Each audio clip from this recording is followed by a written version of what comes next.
Fifaliana ho antsika ny mbola tafaraka eto amin'izao fotoana ny fiombona vavaka izao ko manasanao amin'ny mpitiavana ary fa hivavaka isika. Raha ny tsara indrindra izay ny an-danitra ao misaotra anao izahay.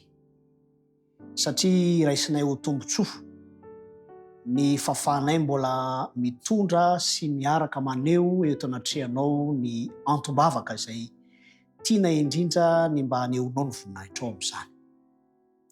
Tsy mitsahatra izay mangataka fahazoanantoka famelan-keloka hanananay fiadanam-po.